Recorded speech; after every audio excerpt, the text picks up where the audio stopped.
Vampires, Lycans, a war that has raged for centuries, and one woman caught right in the middle. This is the story of Selene, the Death Dealer, a vampire whose very existence has changed the balance of power. But what happens next changes everything. Welcome back to the channel, movie lovers. Today we're diving deep into the dark, gothic, and bloody world of Underworld Blood Wars, the fifth installment in the Underworld franchise. Released in 2016, it continues the epic saga of vampires versus Lycans, with Selene at the heart of it all. If you love dark fantasy, intense action, and twisty vampire lore, you're in the right place, so buckle up. The story begins where Underworld Awakening left off. Selene, played once again by Kate Beckinsale, is on the run. She's hunted not just by Lycans, the fearsome werewolves, but also by her own kind, the vampires. Why? She killed Victor, one of the vampire elders, and that makes her a pariah in the vampire community. But there's more at stake. Now, Selene's daughter, Eve, is a hybrid, part vampire, part Lycan. Whoever controls her blood could tip the scales in this endless war. Our story opens with a tense narration and flashbacks summarizing the critical events from previous films. In just a few minutes, we understand. Selene is on the run, the Lycans are growing stronger, and her own people aren't entirely trustworthy. And just when you think she might have a moment to breathe, David enters the scene. Played by Theo James, he is the son of Thomas, a vampire elder, and Selene's only ally in a world where everyone else has turned their claws against her. Together, they navigate a landscape of political intrigue, betrayal, and unrelenting violence. Selene must fight not only monsters, but also the scheming within her own ranks. The Eastern Coven, the last remaining stronghold of vampire power, is in turmoil. There, Selene meets Semira, a rising star in the Vampire Council, played by Laura Pulver. She appears elegant and composed, but beneath the surface lies a manipulative and dangerous mind. Semira's ambitions threaten to plunge the vampires even further into chaos. No one expects what happens next. Selene is lured back into the council under the pretext of training a new generation of death dealers, but it's a trap, and she barely escapes with David, setting the stage for a battle that will take them to the Northern Coven, a hidden group of peaceful vampires with powers unlike any Selene has seen. When you think Selene might be safe, the shadows close in even faster. On the run, Selene and David find refuge with the Northern Coven, vampires living in a frigid, isolated fortress. Here, the atmosphere is almost mystical.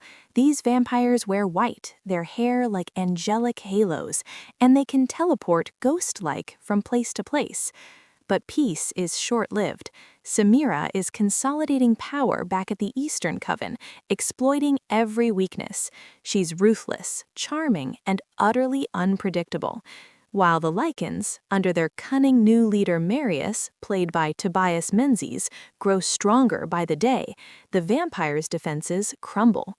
Selene's dilemma is twofold. She must protect her daughter's bloodline and prevent the Lycans from taking over, and she must navigate the treacherous politics of the vampire world, where betrayal is as lethal as any weapon. Here's where the film deepens the mythology. At the Northern Coven, Selene witnesses a bizarre and chilling ritual. Vampires are wrapped in money-like cloth, submerged in water, and suspended in cocoons. This is their journey to the sacred world, a spiritual realm that transforms them. They emerge with white hair, heightened powers, and a glimpse of immortality beyond death. Selene herself will experience this journey, but only after a deadly confrontation that leaves her apparently lifeless. Meanwhile, Marius continues his conquest, turning the Lycans into an even more formidable army. His hybrid form is terrifying, part wolf, part human, part something else entirely. And just when you think the Lycans are the primary threat, the internal conflicts among the vampires prove equally deadly. David proves himself an invaluable ally, but he's also learning the true cost of Selene's battles. He fights beside her, strategizing, and occasionally becoming a target of Semira's schemes. Together, they must survive attacks from all sides, vampire, Lycan, and traitor alike. No one can predict who will survive the next battle, and in the world of blood wars, death is never permanent.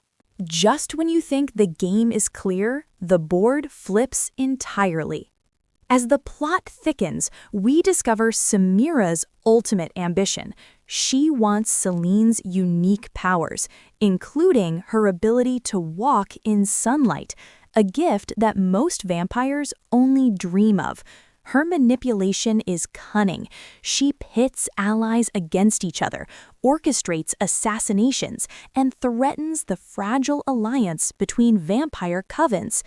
Selene and David strike back with force, unleashing their death-dealer skills. There are epic battles, combining sleek martial arts, gunfire, swords, and Lycan claws. Bodies fall, heads split, blood sprays. It's chaos, cinematic and relentless. In one shocking sequence, Selene is captured and killed, or so it seems. Her resurrection through the Northern Coven's sacred ritual is both visually stunning and narratively powerful. She emerges stronger, reborn, ready to confront both Semira and Marius. The ultimate confrontation sees Selene facing Marius and Semira simultaneously. Marius represents brute force and hybrid cunning, while Semira embodies treachery and political malice. The battles are visually striking, mixing slow motion, gothic set designs, and inventive kills that showcase the franchise's signature blend of action and horror. Even the sun becomes a weapon in this war, vaporizing unprotected vampires into ash in moments of fatal exposure. Through it all, Selene's focus remains unwavering. She must survive, protect her daughter's future, and restore balance between vampires and Lycans. In the end, survival isn't just about blood, it's about legacy. The climax sees Selene triumphing over Semira and defeating Marius, but not without loss. The vampire world remains fractured, but Selene is reborn, spiritually and physically stronger than ever. She declares, "I no longer fear death. I am reborn." This resurrection isn't just literal, it's symbolic. Selene has evolved. Her motherhood, her loyalty, and her indomitable spirit define her as more than a warrior. She's a guardian of the vampire-Lycan balance. Eve, though mostly absent, remains the key to the future. The franchise leaves her fate open, teasing the next chapter in a saga that has spanned over a decade. From a thematic standpoint, Blood Wars explores power, betrayal, and the cost of immortality. The spiritual journey at the Northern Coven adds depth to what could have been just another action spectacle. And despite the relentless gore, the film emphasizes loyalty, courage, and the resilience of a mother fighting for her child. Kate Beckinsale, once again in her iconic leather costume, commands the screen. And David, Semira, Marius, and Thomas all add layers of tension and drama.